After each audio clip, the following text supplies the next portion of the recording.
In every story you've ever heard, the action took place somewhere, and that place is called the setting. And since we've been learning how to read biblical narratives, let's talk about how settings work in the Bible. So, settings are a crucially important tool in the hands of the biblical authors. Really? Yeah, think of it this way. When you start a story, everything is new. The plot and the characters are a mystery until things unfold. Yeah, we have no idea what to expect. Except, authors can use the setting of a story to prepare you for what's coming. How so? Well, let's say a story begins in a courtroom. What do you think is going to happen? I expect a story about crime and justice. Yeah, or how about the setting of a dark, old, rundown house? Oh, something scary is about to happen. Exactly. So settings evoke memories and emotions because of other stories you know that happened in similar places. The authors know this, and they can use settings to generate expectations about what could happen in this story. And a good author will get creative with settings, and he'll mess with your expectations in order to make a point. This happens in the Bible? All over the place. For example, think about the setting Egypt in the Bible. Yeah, big Middle Eastern empire on the Nile. Sure.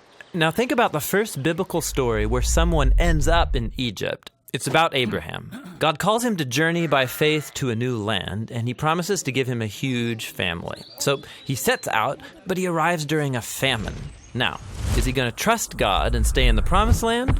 Or will he leave the land and go look for food on his own? Yeah, Abraham leaves and goes down to Egypt. And there, in Egypt, things go downhill fast. Abraham denies that Sarah is his wife to save his own neck, and then Pharaoh tries to marry her for himself. Okay, first impression of Egypt, not a great place to visit. But God then rescues them. He strikes Egypt with plagues, and so Pharaoh relents and sends Abraham away with loads of wealth. So, what do we learn about Egypt as a setting from this story? It's the place people end up because of stupid decisions, but it's also a place where God comes and rescues his people. Yep, and the next main story in Egypt follows the same pattern. Abraham's great-grandsons make a bunch of stupid choices, and they eventually lead them to Egypt because of another famine. Down in Egypt, uh-oh. So generations pass, and the family ends up as slaves in Egypt, and what do you think's going to happen? God's gonna send some plagues and rescue his people. It's like he saw it coming. After the Israelites get back to the Promised Land, God tells them to never go back to Egypt for any reason. It's the place of trouble and oppression. So when future biblical characters go to Egypt, I'm supposed to cringe. Right. Like Solomon, at the peak of his wealth and power, he married the king of Egypt's daughter, and then he started sending Israelites there to import Egyptian stallions. And then, a generation later, that alliance goes bad. Egypt oppresses Israel all over again. So biblical settings carry with them all these memories of previous stories, which create expectation. Yeah, it's a brilliant literary device to infuse stories with meaning. Now, biblical authors, they're brilliant. They can build up your expectations, but also creatively mess with them. Like how? Egypt's a perfect example. In the Gospel of Matthew, when Jesus is born, his family flees to Egypt. Uh-oh, so this is a problem. You would think so, but pay attention. Instead of Egypt being the bad place, it's the place of safety. Because who are they fleeing from? King Herod, who is behaving exactly like Pharaoh did, but he rules Jerusalem, not Egypt. Matthew is messing with me to show how Jerusalem has become Egypt. Exactly. You can find these kinds of patterns in many different biblical settings. Babylon, Moab, the wilderness, Bethlehem.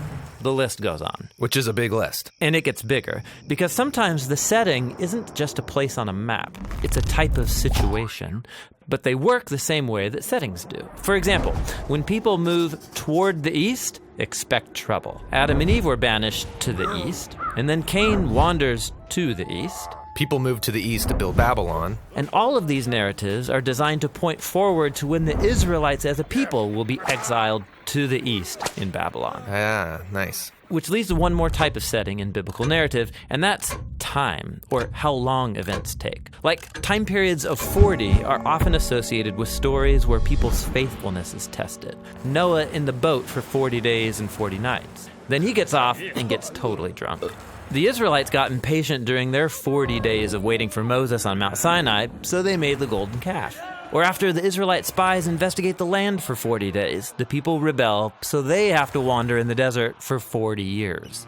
But then there's the story of Jesus, who was tested in the desert for 40 days, and he reverses the expectation. He overcomes the test. Exactly. Across the whole Bible, places, situations, and time periods become full of meaning by evoking memories and setting expectations. And the New Testament authors reuse all of these settings to show how Jesus is the one carrying our world from the garden, out of Egypt and the wilderness, and into the new creation.